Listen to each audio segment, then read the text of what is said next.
બોલ્યા બહુ બોલ્યા કે સદગુરુ એના તાળા કોણ છે? કારણ કે આમાં જો તો પ્રગટ જ છે. હા અમે કીધું ને કે દિનદરિયામાં અખંડિત થઈ ગયા, એ સુધી ખંડિત જ ન થાય. દિનદરિયામાં અખંડિત દીધો, દેખ્યા વિના મન ડોલે, ભ્રાંતિના મળ્યા બહુ ભૂલ્યા તો સદગુરુ વિના તાળા કોણ છે? આ તારું મંદિર મોટામાં મોટું થયું, આવું મંદિર કોઈ મળશે નહીં. આમાં દેવ બિરાજમાન અને આપણે બહાર જતો આની અંદર છે એને આપણે બહાર જતો.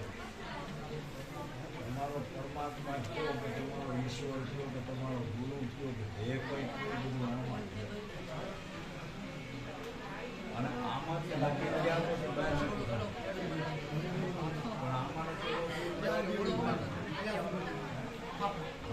બાકી આમાં પેલા નથી.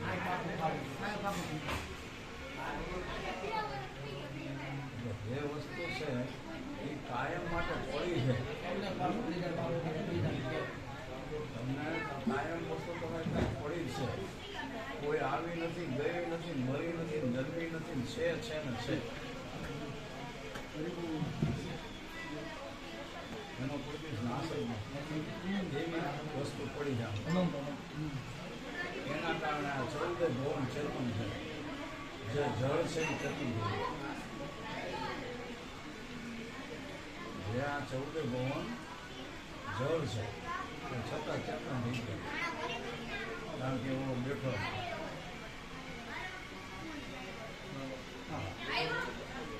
એ આપણા માટે એની સંશોધન કરીએ, એની સમજણ કરીએ એટલે વાંધો ન આવે. પછી એમાં